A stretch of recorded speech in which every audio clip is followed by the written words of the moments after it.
Hello दोस्तों, मैं बहुत दिन बाद फिर अपने चैनल पे आई हूँ। आपको मैं ये बता दूँ, दिन भर इस चीज़ को बनाते बनाते मैं परेशान हो गई। फिर सोची कि मैं एक बार फिर रिवाइज़ कर लूँ, तो आपके सामने मैं लेकर आई हूँ इस सेट नंबर कितना है, ये रुक्मिणी सेट है, सेट नंबर 5 है। मैं 4 तो कल बना ली थी, इसलिए आज मैं 5 लेकर आई हूँ।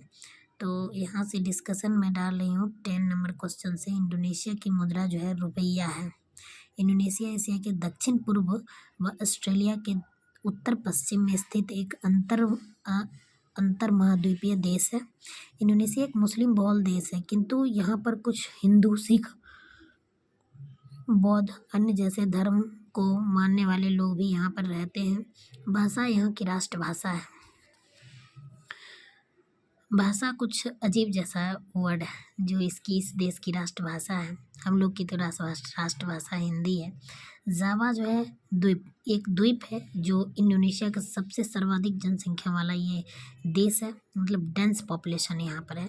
तो इसको जो है वहाँ का राजधानी बनाया गया और इसे हृदय स्थल कहा जाता था, इंडोनेशिया का कहा जाता है।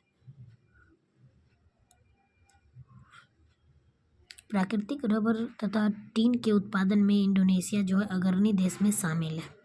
अग्रणी देश में शामिल है मतलब ये प्रथम स्थान पर आता है रबर और टीन के उत्पादन में, जो कि हमें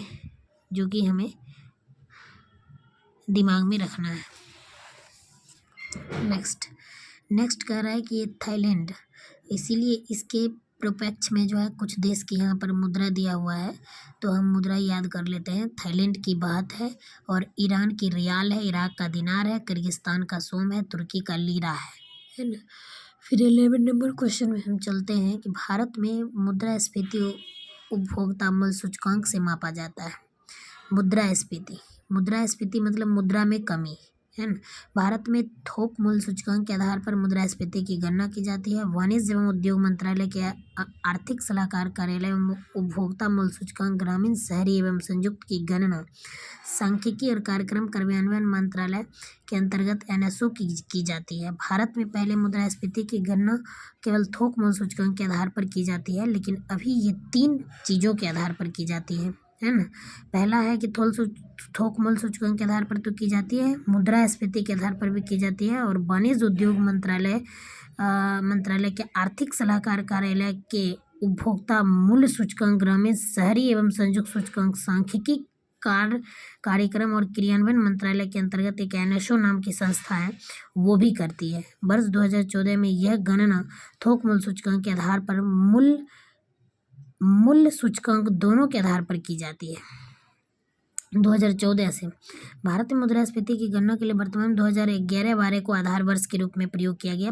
इससे पहले जो है 2004 था। WPI का आधार वर्ष है। प्रारंभ में CPI के अंतर्गत निम्नलिखित 4 सूचकांक जारी किए जाते हैं। देखें ये 4 सूचकांक कौन कौन सा है, मैं तो थोड़ा भूल भी गई, कल बहुत थोड़ा हो गया दिन पढ़ा हुआ है इस वजह से। औद्योगिक कामगारों के लिए उपभोक्ता मूल्य सूचकांक, ग्रामीण श्रमिकों के लिए उपभोक्ता मूल्य सूचकांक, कृषि के श्रमिकों के लिए उपभोक्ता मूल्य सूचकांक, और श्रमिकेतर शहरी कर्मचारियों के लिए उपभोक्ता मूल्य सूचकांक है ना। इतना सारा सूचकांक है जो इसके अंतर्गत देखा जाता है। अब उसके बाद है फिर 12 नंबर क्वेश्चन का आंसर होगा बी। संसद में 2 प्रकार की समिति होती है। एक होता है भारत में समिति प्रणाली का विकास जो है प्राचीन काल से ही हो गया था। आधुनिक समय में इसका विकास मोंटेग्यू चेम्सफोर्ड सुधार अधिनियम 1919 के द्वारा किया गया था। संसदीय समिति एक प्रकार से लघु संसद के रूप में कार्य करती है, और अपनी प्रकृति के आधार पर यह समितियां 2 प्रकार की होती है, एक अस्थायी समिति, एक अस्थायी समिति। तो अस्थायी समिति जो है कतई यह समिति एवं नियमित समिति होती है। अस्थायी समिति जिसका गठन संसद के अधिनियम के उपबंधों अथवा लोकसभा के कार्यकाल संचालन के अनुसरण में किया जाता है। दूसरा है कि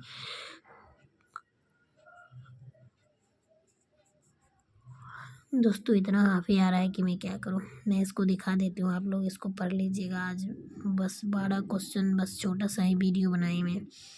12 क्वेश्चन, 12 से मैं थोड़ा देर बाद कोशिश करूँगी दिखाने का।